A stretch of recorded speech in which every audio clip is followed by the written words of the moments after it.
So, Eléonore Biezunski, you are born in Paris. That's correct. And you have been here in New York for 6 years. Mm-hmm. So you're a New Yorker. You're a Parisian in New York. Yes.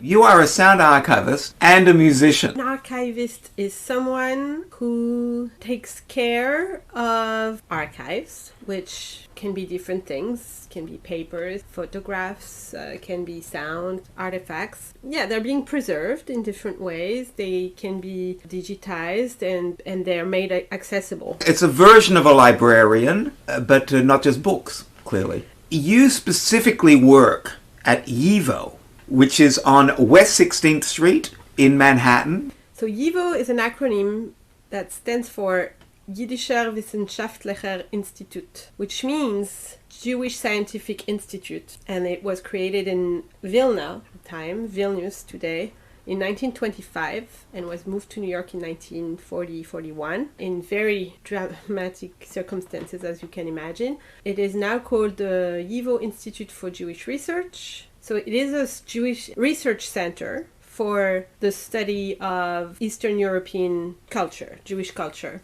You are specifically a sound archivist because you're a musician, obviously. So in your sound archiving, what exactly are you archiving? At the moment, yes, I'm working with a really fascinating collection of Yiddish folk songs that was collected in the 70s. Not only the folk songs, but also all the histories about the stories about the context of how the songs were learned and transmitted and performed. So it's very unique in this way because we have other collections of folk songs, but this one has a lot of oral history about the songs and their context, and that's very unique. With the songs, what touches me is they are like their own little world. Oftentimes they speak with the first person. It's an I from the past, but it's like also many voices. Oftentimes they're folk songs, so many people have sung them, always with the same I. It's about the outlook on the world.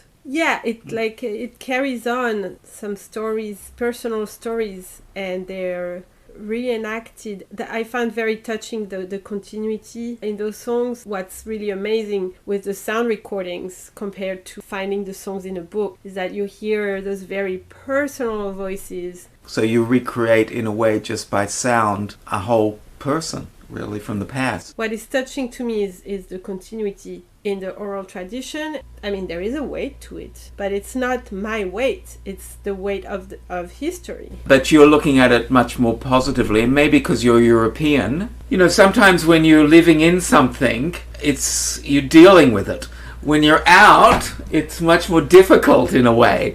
It becomes something separate. Yeah, and you have to create a representation. I become a link in a chain of transmission. It's a very happy place for me. It's a very poetic way to look at it, Eléonore. Yes, but I live in this world. French, maybe. YIVO feels very much like home for me. In the process of immigrating somewhere else. So it's a very good feeling.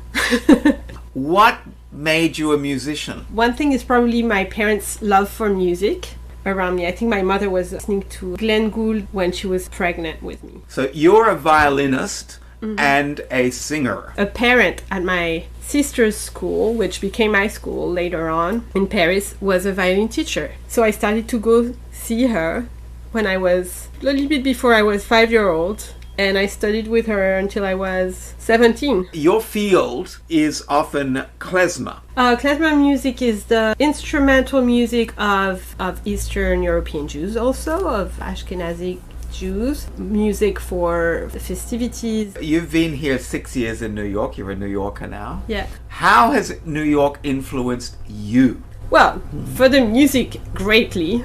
It's one of the big reasons why I came here.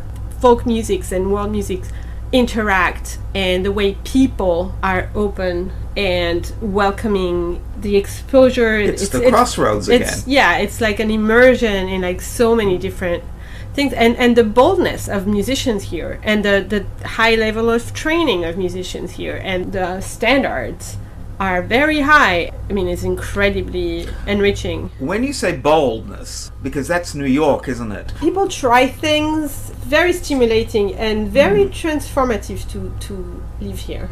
Do you have here a special place that you would like to share? That's Barbès. Barbès? Yes, in Park Slope, which is a music venue. In Brooklyn? Yeah, music venue and a bar that has incredible music. It's existed since, it's going to be 20 years this year. It's an incredible place for musicians. There is a community around this place. People come and see each other perform, and people can take risks. When I was talking about boldness, I think I was also specifically thinking about Barbès, but there is this very special gem in Brooklyn where you can go any night. You will find good music. I can see that it's helped you grow as an artist. Oh, enormously. Amazing things happen there. It's just, there's a magic. Like, music has this power of not always articulating ideas in a verbal way. Like, for me, creating moments of joy is very important. All these things that you do are very meaningful to you. I have a big legacy that I also decided to receive. Thank you, Eléonore, for all that you do.